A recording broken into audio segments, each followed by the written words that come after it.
Welcome to Mystery of the Soul. I'm your co-host Leo, a psychic medium, a Reiki master, an EFT tapping practitioner, and a shaman. I'm joined by my good friend Julia, a doctor of physical therapy, yoga instructor, and Reiki master.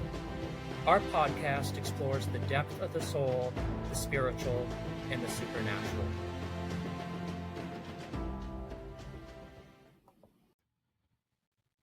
Hi, everyone. It's Julia and Leo. Welcome Hi. back to Mystery of the Soul podcast. And we are thrilled to have Lexi Faith with us this evening. And I'd like to turn it over to you, Lexi, and have you have a chance to kind of tell everyone a little bit about yourself and kind of what kind of brought you to the Mystery of the Soul podcast, how it aligns with you. So if you could just share with the listeners a little bit about you. Yeah, I'm primarily a multidisciplinary artist and expressive arts therapist, and I've been a yoga and meditation teacher for a decade, and I'm also a Vedic astrologist and an intuitive. So they all sort of interweave with each other, but they're all slightly different avenues to work with people and to work with my creativity. And I found the Mystery of the Soul podcast just through like searching around and trying to find people who were sharing about topics around spirit that like kind of link spirituality, creativity, and psychology. I think that you guys offer a lot of avenues that are a little bit more grounded and like interweave different points of view around this type of path. And I felt interested, and so I reached out. Great. Awesome. So I know one of the things that we kind of briefly chat about it was that you actually have some pretty amazing news with your book, Altered States, coming out. And I'm going to dive right in here because we had that conversation prior to this evening's episode. Tell us a little bit more about Altered States, because I know it's not just the book. I did do some digging. Yeah, it's sort of been this like an element of the brand I've been working on. Well, the book is it's a narrative nonfiction, and it uses a lot of humor and storytelling around my own really wild mystical experiences, honestly, that I just haven't met anybody else who's gone through. So felt like a very isolating path, and yet it was the path that kind of led me to so many different kinds of modalities to help me understand, okay, how can I work with what's happening within me? So it's narrative nonfiction, and it also incorporates a lot of my academic research as well as my research working with various different indigenous communities and healers of across the world, and as well as artists across the world. And so it really is about the intersection of intuition, creativity, and sexuality. And it goes through themes like grief and death and intimacy and even sociological topics around the role of relationships in this like next chapter of life for humanity, and the role of AI in creativity and relationships. And yeah, I'm really excited about it, but I'm hoping that this a way to kind of incorporate a lot of this information that can feel really heavy or dense to some people with a sense of humor and playfulness and just an unseriousness to like take it seriously, but also understand that like, don't take anything too seriously. So yeah, that's the book, and I'm really excited about it. And then yeah, as far as master classes and programs I have a group program called the Atelier, which is an ongoing creativity workshop. And I have one-on-one clients that I work as a creativity coach with and help them to utilize different mediums to kind of help them gain confidence in their creativity and their creative path. And I also work as an art therapist. And yeah, all of the themes that are in the book are very much how I work with my clients. What was the point that really kind of helped connect things for you? Like, where did everything start to align where you made that decision, like, okay, I'm going to pull art into my work, or writing into my work? Like, where was that something that you always just did, or was that there like a point where it kind of just all came together? Yeah, I mean, painting's my first language. Like I could paint before I could talk. And I think for most of my life, I really didn't talk much. I just made art. And I've always been in art schools. Like my regular like school was arts based schools for most of my childhood. And um, it's just always been with me. It's just, there's no separation. In fact, I think when I lived in India for a few years and I was living in an ashram and practicing meditation and yoga and going very, very deeply into a path of mysticism and traveling the world and going deeply into this path amongst different cultures and learning from them. Um, I think what I felt was missing was like my artistry. And so that was always home. The rest was like a way to kind of find my way back home, but it was always there. Yeah. And then the writing, I mean, also, I don't know if anyone like chooses to be an artist or a writer. I think you just like have to, or you feel like you're going to explode, or like it, for me at least, it's like I feel like I'm gonna die if I don't do it. It's a lifeline. It's not really like a choice. It's not a cognitive decision. It's like the only way. It's like brushing your teeth or taking a shower, what what most people do to feel like they need to survive. I have to make art to survive. I have to. What's Kind of like your a soul calling, I was going to say. Yeah. Yeah, I guess so. I mean, I guess so. It's been my best friend. It's always been there. It's the only, if I don't do it, I feel the effects. Um, and I've, created some philosophies around that too. I don't think I'm the only one. I think that a lot of us create drama, whether that's on a macro world scale or just an interpersonal scale or even an intrapersonal scale. I think we create drama in our lives when we don't have a creative outlet. And I think that creative outlet combined with the research I've done around it is what helps us develop social and emotional skills. And I go into this a bit in the book, but I really believe that like this next stage of the world that we're going to be living in with AI and just there's got to be shifts in education because kids won't be needing to like regurgitate information the way that we were probably all taught to do. And the arts are a universal language that build social and emotional learning. It's literally what helps us build relationships with ourselves and others. And it's a language everybody speaks. So to me, it's like the answer is so obvious in terms of, you know, what changes to make societally around education, around, I mean, go deeper into like the job market and the economy and just all these different later layers. I still see intuition and creativity being the core of like the only thing that's going to move us forward in a pro-social way. What's your first memory of like a piece of art that you created? You have something that was like saved from your childhood or something that you just remember like Tons. creating or Everything. I mean, like my dad was a painter, and so I learned how to paint just being around him. And, you're just a kid and you're in preschool. I was in preschool and playing with markers and crayons and all. I was always drawing. Like I was always drawing. I didn't speak to anyone. I don't think I like spoke much to anyone. Had like a couple close friends, but I was painfully shy and just like very much in my internal world.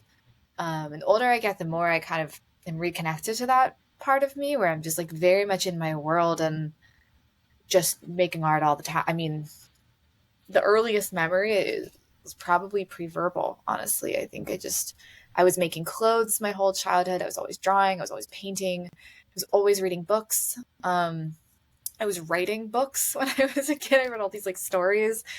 I was always singing and dancing, and like Britney Spears was a big deal back then. So I think every little girl was singing and dancing.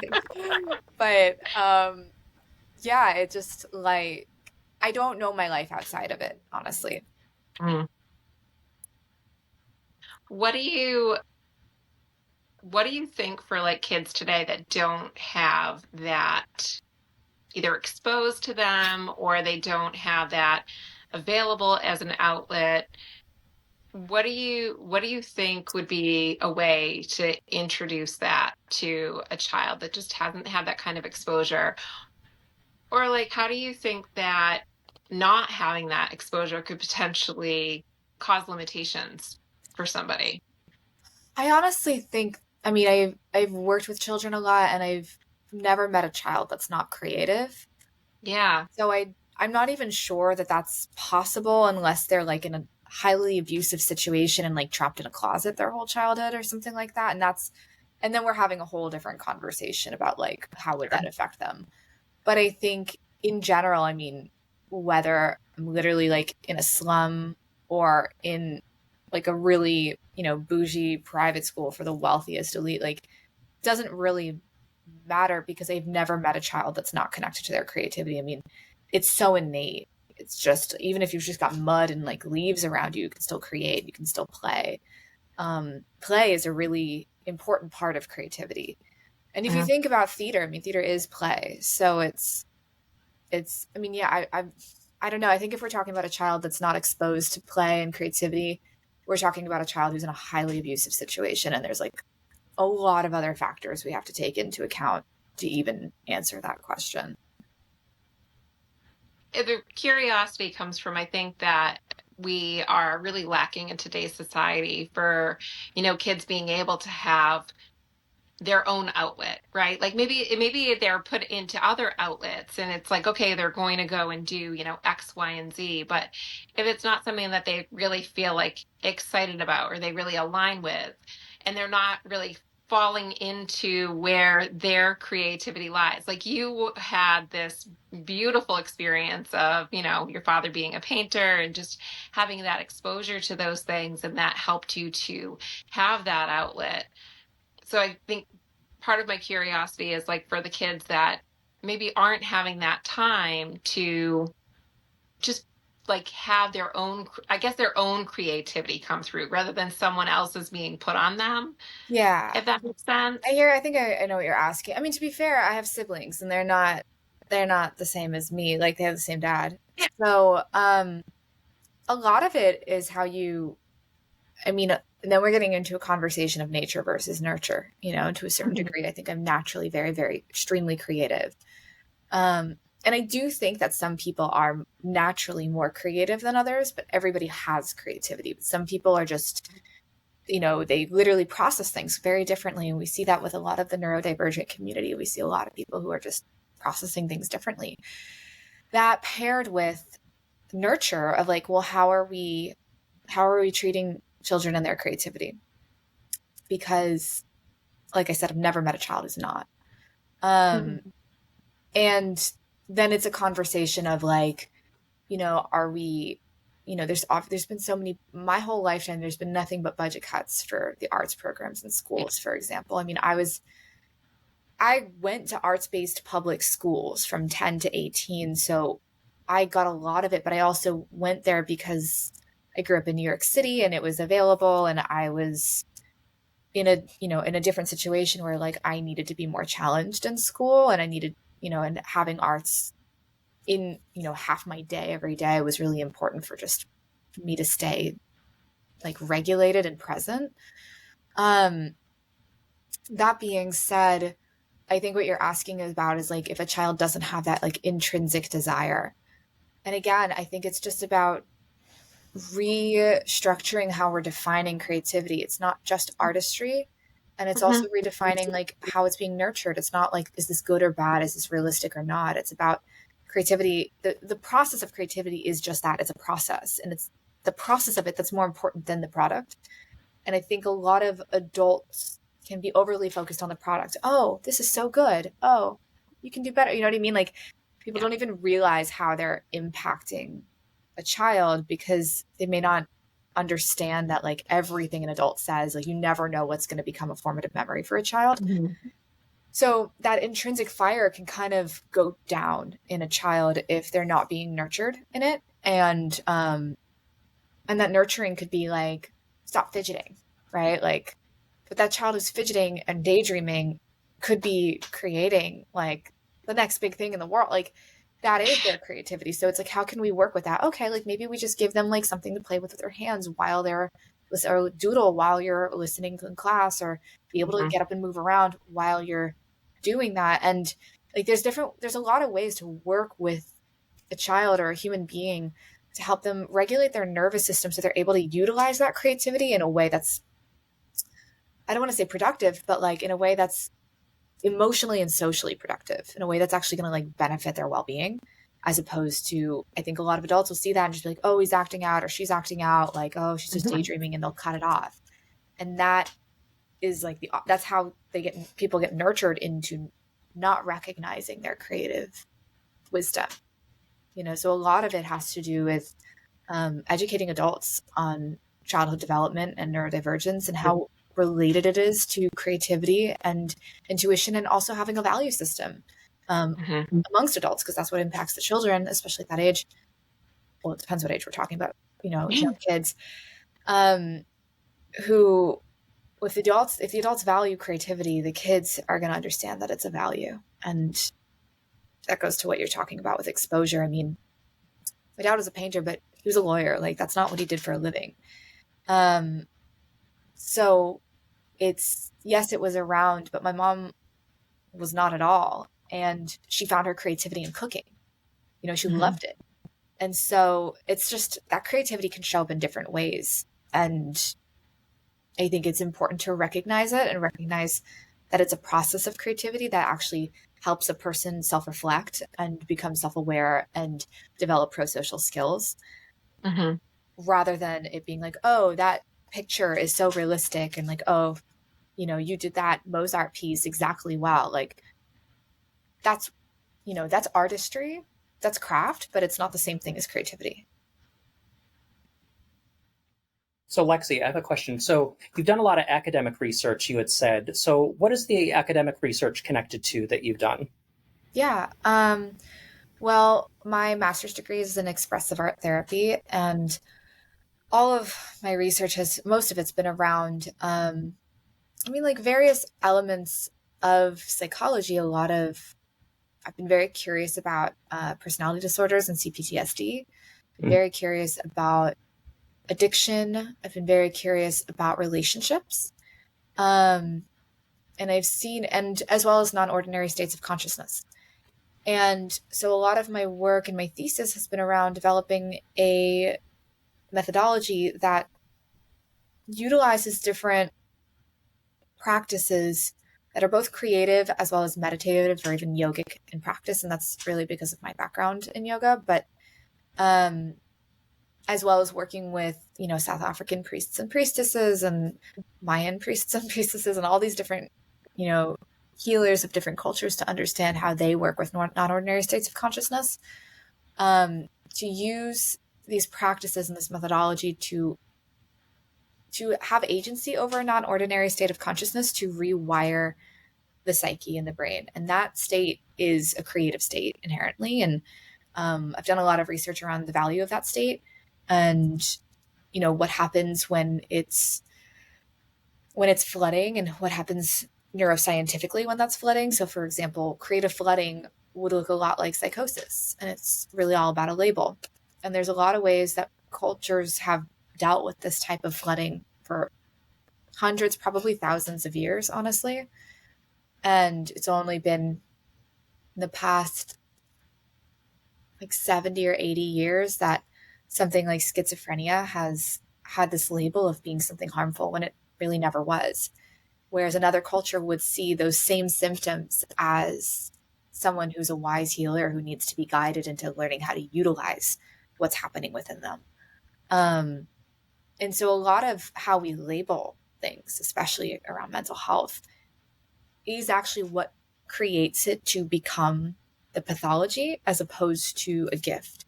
And there's been tons of studies that have come out around, for example, somebody with psychic ability, same thing is happening in the brain, somebody with schizophrenia. The only difference is the psychic person recognizes they have a gift. And how do you recognize you have a gift? You're either aware of it intrinsically, or you're sort of exposed to media or culture or something that kind of shows you that this is like a way of life. And or even if you're not, someone with schizophrenia, how does schizophrenia develop? It actually how it develops into schizophrenia because of the complex trauma that happens relationally. So because of how people treat them, it actually becomes something that's pathological that becomes harder and harder to treat, as opposed to something that becomes a gift that with correct guidance and treatment can actually be worked through. But it really depends on, what the network of beliefs that they have are, how they're being treated, and how deeply ingrained those beliefs are. It just, that's how far you can kind of shift it. Not that, you can always heal anything is what I've seen, but some situations will require a lot more work and can be a lot harder. So I've just seen the cross-cultural implications of what non-ordinary states of consciousness, also known as intuition, or some cultures would call it like a godlike state, or creative flooding, and how they impact the psyche and how they show up in today's world, and why they show up that way. Why is it being pathologized, and the history and the sociological history. There's a lot to it. I think that there's a lot of people who may be suffering with various ailments in their mental health that, even from what I've seen working in the mental health spaces, there's a lot of people with a degree who really mean well, but don't necessarily understand what that client may be going through in a way that they would really be able to treat it. And so it gets treated in generic ways as opposed to in more spiritual ways, in a way that is more connected to the person's soul and someone who really understands what they're going through. So I think that there needs to be a shift in the space of mental health that welcomes in Indigenous healers and guides and people who culturally understand some elements of what happens in the psyche in a way that our modern Western medical model really doesn't. And I think it's changing too. But that's what a lot of the research is about. Great. Thanks for sharing.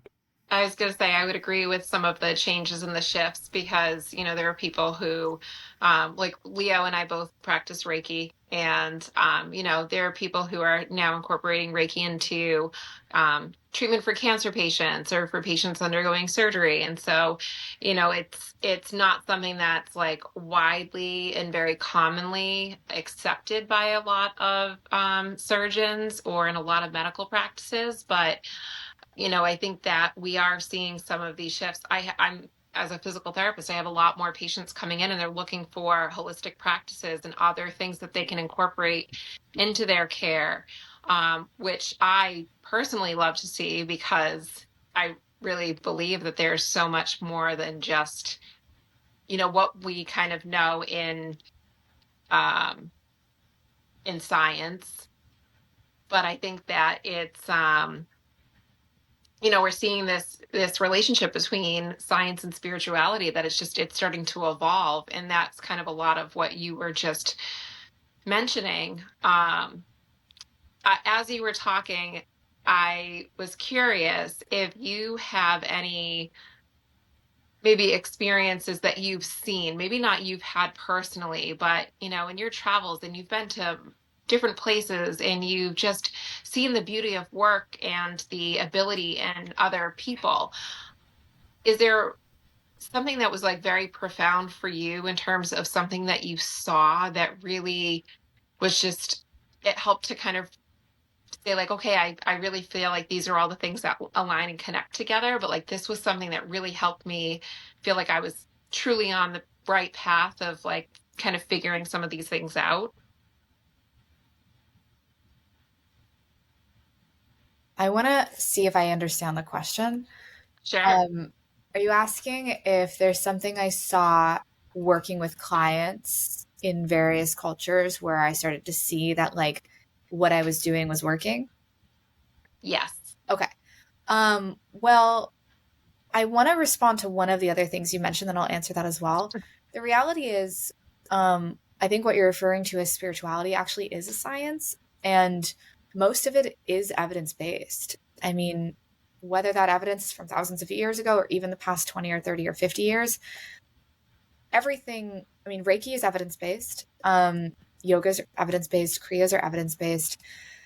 You know, there's a lot of work around psychic mediumship and plant medicine and psychedelics, and all of this is evidence-based. So if we're going to call something science, let's call it science. If what's considered science is considered evidence-based because it adheres to the Western medical model of, you know, how we empirically study things, then it really is all evidence-based. It's all considered science.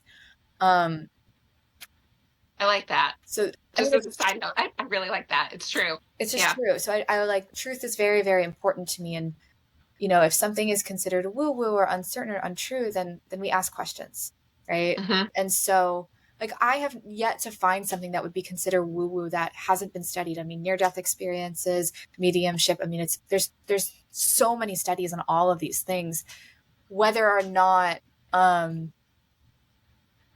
mainstream culture accepts it is sort of irrelevant to whether or not it's considered under the same umbrella as evidence-based practices. But as far as working with clients cross culturally, I mean, that's the thing, is like, I'm a student first. Like, if I'm working cross culturally, like, I'm learning. So it's less about like, I'm going, like, that's actually like a very American mindset of like, and it's not like personal to you or me or anyone, but it's very American, culturally American, to kind of go into other countries and like pretend to help or like think that we're helping and we're making things worse. And that's pretty much been my view on what our foreign policy has been for the entire time that this country has existed. And so that mindset has really, I mean, I'm sure it's rooted in colonialism, but it's definitely like fallen into like a lot of what the nonprofit and NGO space was for a long time. And when I entered that space about 10 years ago, it was starting to shift, and it was starting to become a little bit more like, hey, like, let's ask questions and let's see what people need and like, let's learn from them, because you can't just like dump money or just like think you're helping to like feel good about yourself. It's like this whole, like, it's a mindset that's, I don't know if this is judgmental, but it's pretty obnoxious. And so it's something that like our culture is like embedded with.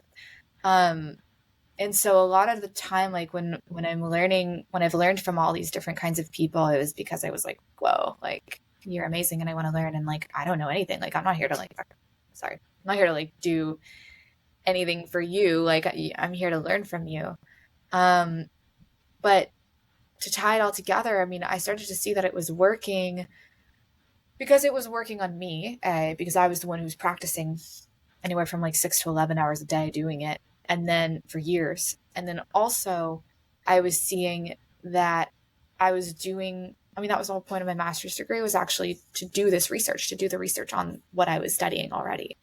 And I wanted to get it published in journals and, you know, make like the insights I was seeing, really get them out in the world and make them evidence-based, you know, like find the evidence to see if this really works. So I found that it works from working with myself first and foremost. I mean, tons of other clients, but then also from studying it empirically, the way that anyone would consider something to be science. And the results just like spoke for themselves. But working with clients, it's very like, a big part of it is being able to attune to them. So sure, there's a methodology, and like, if you just like throw it at someone, like, it's not that the methodology itself works, it's that your attunement to the person with the things that have work, you know? So if, for example, if I'm working with somebody who maybe is not intrinsically motivated by art or creativity, I'm not going to like throw painting at them to be like, this works. Like that, that is how a lot of these like Western mental health spaces do kind of operate. It's like, this is the thing that works. Sure, it does, like from like a psychoeducational point of view, but on the level of like the depth of a person's soul, like you have to get to know the person and like, okay, well, maybe you're not like motivated by art because a teacher told you that like it wasn't good once or something, but maybe you're motivated by play. Maybe you're motivated by listening to music. Maybe you're motivated by movement. Maybe you're motivated by collage or words, or like there's some aspect of, you know, humanity and human culture that people are constantly in connection with. So yeah, I mean, every human being is in constant connection with culture, whether that means they're in relationship or they're creating. I mean, even if you're a car mechanic, you're creating, like you're working on a car, like you're, having to use new neural pathways to find out what works, or you're painting the car, or like everybody is constantly in connection with creativity. So it's literally just, it's the thing that brought us to the planet. We were created. And it's the thing we're all here doing in some capacity. It's just about, again, like remembering that creativity, the process of creativity is connected with artistry, but it's not the same thing. I think it can get interwoven for some people, but I hope that answers the question. It does. And I, like I said before, I really like what you said about, I think we sometimes have this overall general, like in the medical field today, it has to be like proven, and there has to be an article written about this somewhere. And, you know, we really forget that some of this evidence-based medicine is not just like the stuff that we're doing in the United States and like we're doing in today's day and age, or it goes back deeper than that, right? Like part of half of the information we have is from people telling stories from forever ago, from writing things down, or there was something somewhere that got passed along to somebody else. Like all of the information that we have over all of this time, it definitely is this kind of blend of science and spirit. But again, like, is it really just the same thing? Well, Like you said, there's a lot of, I think there's a lot of intertwining between the two. It's like, is it really a way to disconnect it? well, the thing is, like, what I'm saying actually is that it's not just that like things have been orally passed down, but that would also be qualitative Yeah. research. But it's actually that there really are articles on these topics. I mean, there are tons of articles, evidence-based empirical evidence articles published in journals around Reiki, around plant medicine, around psychedelics, around non-ordinary states of consciousness, around all of these things. And it really just requires somebody with some letters behind their name to go out and do the research or get it funded. Which leads to a whole other conversation around privilege and being able to, like, today, how expensive education is, at least in the US, to like who can even get those letters behind their name to even conduct the research and all of that. But that being said, like, there's research that comes out of other countries that it's not just things that are orally passed down. I mean, there really literally is research. You just have to look for it. Well, and I think it's accessibility as well, because there are people who would love to have access to research, but then it's, oh, you have to pay a certain amount of money to actually see this full article. So there are things like that are happening. I mean, that even happens to people in my profession. It's, okay, we have this article that's available based off of, people who are looking for information regarding to a certain, medical procedure, or outcome measures or things like that. But you can't get access to the article unless you pay for it, or you subscribe to a certain service or a certain association or something like that. So, we have I think there are a lot of blocks for a lot of people that, Well, I think just don't know that stuff is out there because they don't have access to it. I actually strongly disagree. I mean, especially with AI, you can research anything. And yes, those blocks definitely do exist, but that's already somebody with some kind of letter behind their name or some kind of license who would be researching something like that. So they're already like, it's tough to be in black and white thinking about something when you're actually part of that 1%. For example, like if you're already the person with all the licenses and the letters behind your name, say like, oh, it costs $40 to read this, to read this article. Yes, that sucks and everything, but like you also just spent like how much money getting those licenses and all these other things, and you're making money because you're professionally doing it.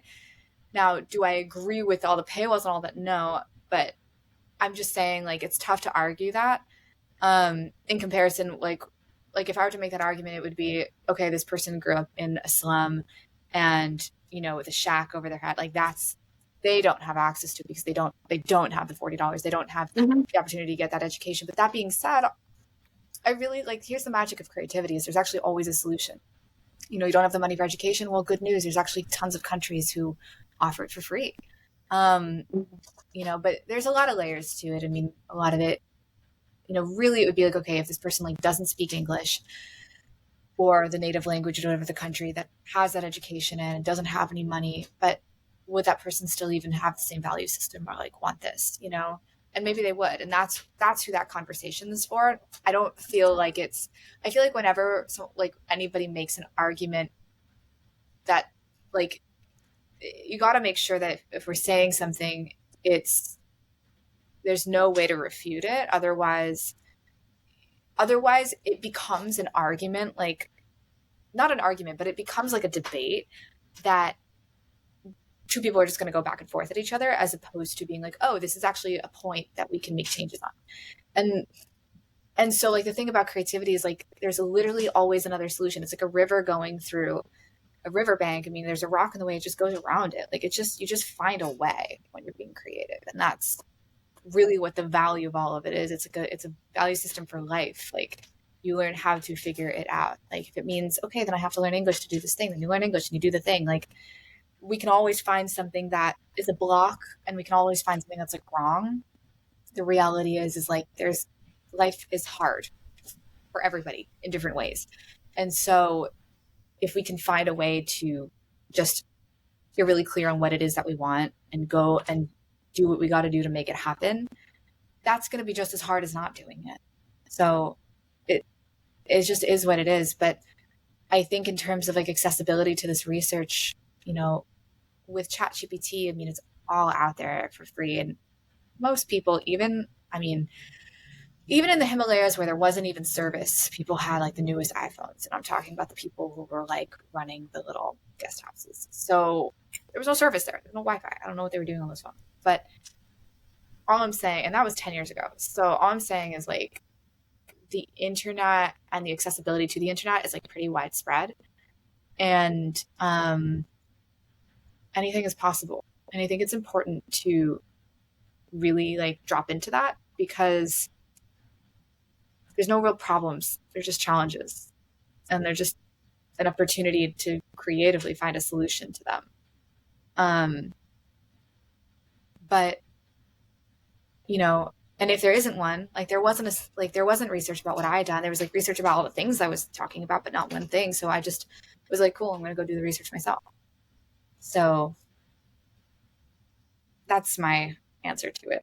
I think, Lexi, the type of work that you do with helping people tap into their creativity, for the people that either don't know how, or they haven't, I don't know, they don't know the route to find how they tap into creativity, you help kind of open that up for them. You help show them the way. And I think when people don't know how yet, that's where your type of work comes in, to help them open up that access to the creativity. And then coming out of that, they can kind of figure out oh, there is a way that I can figure this out. But before they're able to tap into that creativity, they may not see solutions. Does that make sense? Yeah, absolutely. Absolutely. I totally agree with them. I think that's why it's so important to have this shift in consciousnness in developing creativity and intuition, because that's exactly it. We see solutions based on our consciousness state, based on how much energy we have coming to us. So if we're in a really low energy kind of place or state of consciousness, we're going to just see problems. And I think, unfortunately, when I look across, whether it's conversations people have about politics, just whatever in life, when we get into this either or thinking, as opposed to yes and, it's because our energy is low. And I think, unfortunately, so many, and it's we all drop into it, but it's unfortunately, when we're there, it really requires taking a moment, taking a breath, developing some self-awareness, understanding that there actually is an education about this, and getting more of it out there of okay, I'm low energy. Let me do what I got to do to bring my energy up, so that I do feel more I can have creative solutions to something. But And that could be as simple as going on a walk or just like taking a pause, taking a breath. Or it could be more in terms of like working on art. But I also understand, listen, even if you've got like kids running around and all these to-do lists and all these things, you can let it kind of take you into a trance state of just being really present with what is, making sure that you're processing all the emotions that come with life being life. Or you can let it take you down into this like victim mentality of like, well, I have all these things and I have these things. And it's like, if we're going to play that game, there's always someone who has it worse, you know? So it's not about a lack of empathy for it. It's just like a yes and like, yes, it's hard. And, you know, what can we do to shift it, as opposed to either or, which is like, it's this or it's that. You know what I mean? Like shifting perspectives or seeing a new perception of something. Yeah. I think yes and is also really about taking responsibility and doing our shadow work. It's like, okay, like I'm here because to some degree these are my choices. So it doesn't mean that victims don't exist in life. You know, life is very paradoxical in this way. There's definitely circumstances where we're victim to circumstance, but it's more about shifting out of black and white thinking and shifting into like witnessing. It's like a shift in consciousness of like how we're operating in the world. And I think it can get really easy to drop into black and white thinking when we're struggling. And so that's when it's like, okay, that's the time to take a pause, you know. And it's sometimes easier to do all these practices when we're feeling good because we have the energy for it. It's when we're not feeling good that it gets really hard. And so when we do it when we're feeling good, when we're not feeling good, it's part of that ingrained pattern, like brushing your teeth, you know, or taking a shower. Some people become very depressed. They don't brush their teeth. They don't take a shower. But if you do it like so religiously when you are feeling good, it just becomes a habit that you just do it anyways, even when you're feeling really down. So similarly, I think that practices and tools like around meditation or spirituality or prayer or self-reflection or creativity or inner child work, or, you know, anything that really works for you, that helps you kind of work with your mind and your emotions. The more you practice it when you're feeling really good, it's just going to become a little bit more ingrained, easier to do it when you're not feeling good. My grandmother she's still, I mean, she's 89, and she always says there are no problems, there are only solutions. She's been saying that forever. When you're younger, it's kind of like, well, what the heck does that mean? And as you get older and you realize that, there are solutions, you've just got to sometimes like step back or look at things from a different perspective, or just get that little mindset shift or something like that. You had mentioned AI, and I know that this is kind of like everybody's talking about AI these days, and you've got those people who are saying that, you know, we're going to get dumber because AI, we're all just being too dependent on AI. And then I know people, and I talk to people that they're using AI to just create these amazing things like it's their thought, it's their creativity, it's their mind and how it works, and they're then using that to bring into something and having these kind of, I look at it as like a very high level conversation and interaction, because now you're taking yourself and you've got this amazing thought, this amazing gathering of information, and now you're placing it to something. It's like having a conversation with somebody who just has more information than you, right? Yeah. So I'm kind of curious to see, like, what are your thoughts when you hear somebody say something like, oh, AI is going to make us all dumber because we're all going to become too dependent? I don't even know anyone who says that. Oh gosh, I do. And I'm like, really? Like, Yeah, I've seen some articles that have come out around um, shifts in the gray matter of the brain, people who are very dependent on AI. It does seem to change through neuroplasticity. I don't remember what the findings of the article were, so I don't want to like speak on something like that, but I did see that it did have some like negative effects. But ultimately, like it comes back to that same point of like it really depends on your consciousness state and your energy levels. And those can shift all the time. They do shift all the time. But when I say energy levels, I'm not even just talking about your emotional state, although they're related, but your thoughts and your emotions actually respond to your energy level. And if you can learn how to master or at least change and have some agency over your energy state, you can influence your nervous system is like a radio antenna. So you can influence different thoughts and emotions to come in and vice versa. So someone who's using AI to support their creativity is somebody who is in a higher state of consciousness, or I don't like the word higher, but like they're in a state of consciousness where they're taking more responsibility and they have more agency and perhaps in higher self-esteem.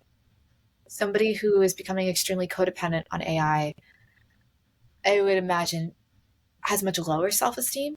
And I think that their relational patterns will definitely show up with AI, and you can either use that to help you become aware of your blind spots and shift how your dynamic is or not. But that's, I mean, really what we're talking about is codependency, whether it's on AI or a cigarette or a drug or any other kind of addiction. It's sort of the same process in the brain. And so someone who's in that kind of state, as opposed to somebody who uses technology to work for them, it has so much more to do with their self-esteem and their relationship skills, and which increase with being more creative. Like the more in touch with your intuition and your creativity are, the higher your self-esteem is likely to be. The more disconnected you are, you don't see those new solutions. The more like you are to be like codependently navigating life. And the reality is, if that's your relationship with AI, I'm sure that that's your relationship with other people and other things in your life. And so now we have a bigger psychological question that we're asking. It's not just about AI, it's about the person. And that person, like all of us, are impacting AI to relate with us in a certain way. Not to mention, I mean, I do have quite a few friends who work in AI, and I don't, but I will say that from what I've learned from them, does seem like the bots have, especially like the LLM models, which is like ChatGPT, it's like a language calculator. Their like innate interaction with humanity would come across as like kind of manipulative, actually. To like, if it was a person, it would be like, whoa, like why is that your first response? And you can program them to, essentially manipulate people into doing good things or not good things. ChatGPT is programmed to be very like consoling, but we've also seen how there's tons of people who use it as therapy, and it's definitely not a solution for therapy, because you could be like, oh, I like killed this person, I cheated my wife and have a second family, whatever. You just say all these things that would like are causing a lot of harm to the people in your life, and it'll just be like, oh, like it'll just like kind of like validate you and support you, which isn't like a bad thing overall. Or like, yeah, that's always great, but it's actually kind of not, because sometimes, wisdom is really knowing what the most loving thing is moment by moment. And sometimes the most loving thing is not validation. It's, if you have a child goes running into traffic, are you going to go and be like, really sweet, like, I know you were just playing, maybe later, but in that moment when the child is like running in traffic, that is not that would not be the appropriate response. That would not be the wise response. That would be like, oh my God, like what is going on with that adult? Like, child services would probably be called, because really like the response is like, oh my God, like let me get my kid out of there. And then it's like, oh, and there's like, it's like, hey, like we don't do that, because there's value to anger. There's value to every emotion. And so what we're seeing, I mean, we're like in the beginnings of AI. I mean, think about like in the 90s, like when we had dial-up internet. I mean, now we don't even think about that anymore. Like we do as like a joke, but it's not something we're like, it's not like a part of our lives. In the same way, I think the way we're interacting with AI right now, in the next few years, it's going to be like dial-up. So I think an over-reliance on a machine with the expectation that it knows more than us when it hasn't actually hit that point of singularity yet is dangerous. It shows how much people are willing to outsource their power and their intuition and their creativity to others, whether it's another person or a job or a computer. And I think it says a lot more about the state of humanity. But I also think there's going to be a rebellion. There's going to be, like, during the Industrial Revolution, the whole, field of romanticism, especially in art history and just way of living, bohemianism, happened during the Industrial Revolution because people were like, this is not what life is about. We need to be in nature. We need to be like connecting with our humanity, we need to be connecting with the earth. We saw that during like the hippie movements. And we're going to see it during AI, where people are going to be like, no, like, this is not healthy for children and other living things. And this is not how we want to be operating in the world. And so I think there will be a schism sociologically in terms of like how people respond to all of this. But I think the fact that people are saying, oh, it's making us dumber, shows also, oh, that's somebody who chooses to blame. Like, what else are they blaming in their lives? Mm-hmm. Because that response inherently doesn't take responsibility, which shows me that they actually may be the people who also may be codependently relying on it. And it comes back to taking responsibility for yourself and your psyche, and like doing that shadow work to be aware of the things that you don't realize you don't know. And if you use AI, use it to support that, and use it to support what you're creating. It's not smart enough to do it for you yet. It's getting there, but there's a lot of fear around that point, but we're not there yet. So we also all thought that the world was going to explode or something in the year 2000. I mean, there's a lot of things that like we like really freak out about. I think it's really important to stay present, because I think when we create a frenzy, and we don't realize how powerful our language is, but we create from that. So we're like, oh my God, all these things are going to happen. Like, you're a much bigger chance of making it happen because we're all saying it's going to happen, as opposed to like putting your focus on what you want to happen, and that again requires taking responsibility, which is hard because we all have blind spots. There's things we don't want to look at in ourselves. So that's my answer to that. Like Lexi, so you brought up shadow work a couple times. For the listeners that don't understand what that is, can you kind of explain to them what our shadow is? Yeah, the shadow is that. Yeah, absolutely. The shadow is, I think it was coined by Jung originally, who it's essentially the part of our psyche that lives in the subconscious. It lives essentially, it's all the things we don't know that we don't know about ourselves. And it can be great things about us. Like, you might be the most amazing singer, but somebody told you to stop singing when you were a kid and you felt ashamed, and so it went into your shadow, into your subconscious, and maybe you sing in the shower, but you don't want to sing around other people. But you might be like, the next Beyonce, right? Like, but that gift wasn't nurtured because it went way deep into your shadow, and you locked it up into a part of like the corners of your mind. Whereas another thing in the shadow might be some behavioral or relational patterns that you've developed to feel safe.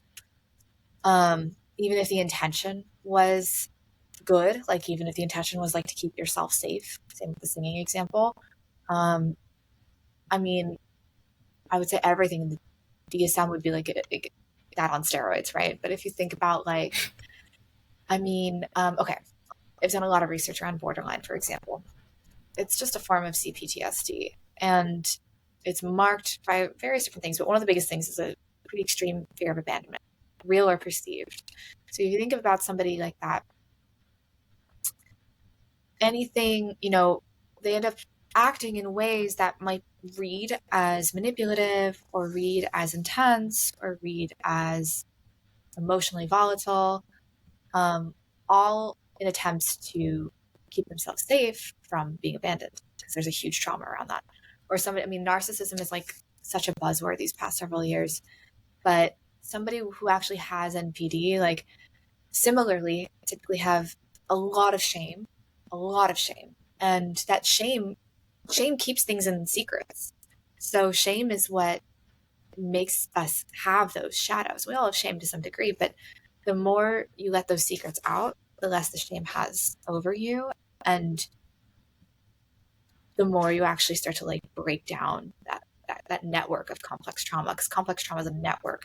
That's how personality disorders are created, because it's like a way of being. It literally becomes like a personality because that network of beliefs and distortions are all intertwined, and if they don't get treated, it's just like, but they're actually like pretty simple to treat, not like easy all the time, but simple. Like there are ways when you understand what's happening. So a lot of, so it's really about like being willing to be uncomfortable with the truth of who you are, the truth of what you believe, the truth of what you think, the truth of your life.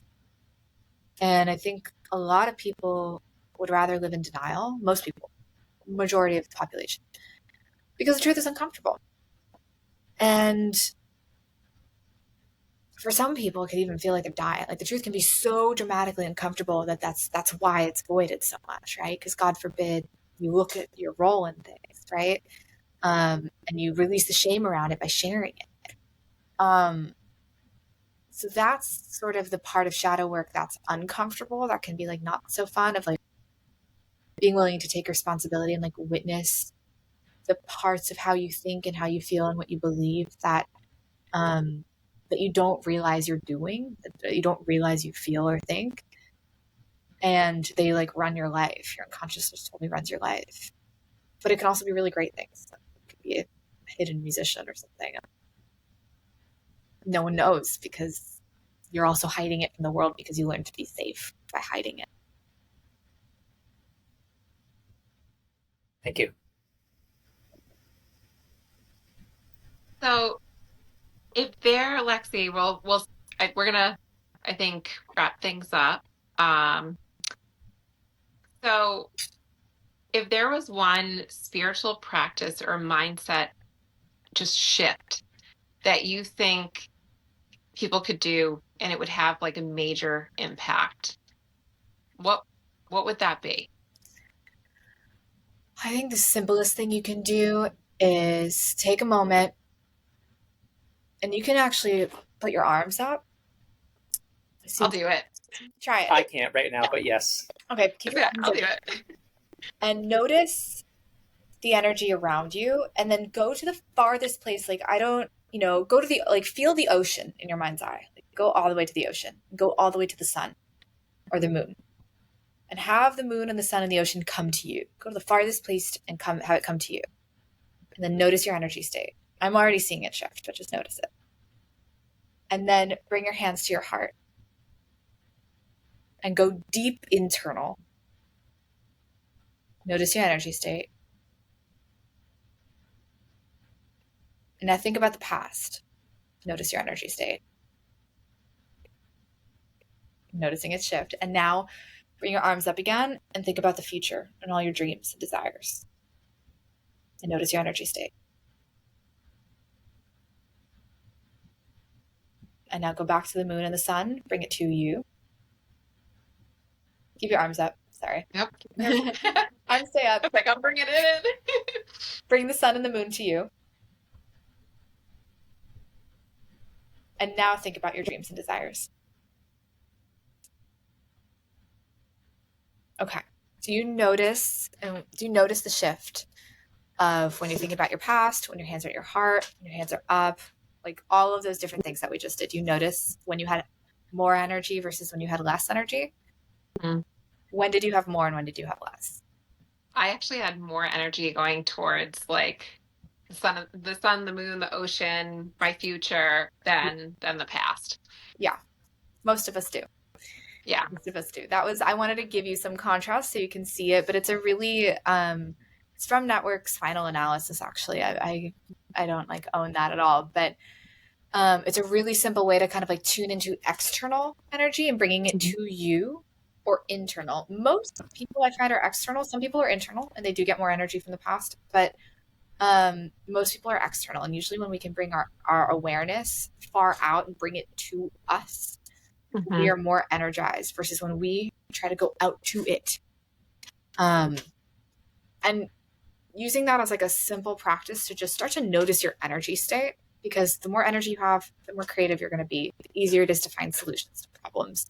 The easier it is to, your antenna starts to generate different thoughts and feelings. You don't have to like force yourself to think something different. You want to shift your energy and your nervous system antenna will just naturally start to operate differently over time. I like it.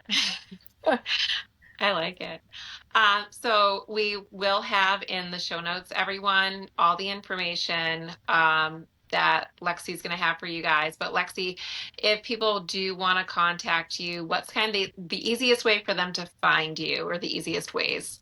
Yeah, you're always welcome to go to my website, lexifaith.com. You can find me on Instagram or TikTok at the Lexi Faith, the same for both.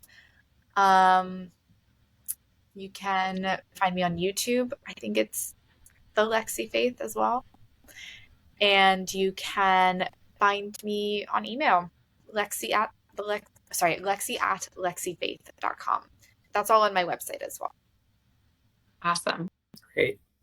Thank you so much for being here. So it was a pleasure talking to you. I enjoyed it thoroughly, and I'm hoping all of our listeners did as well. It was great.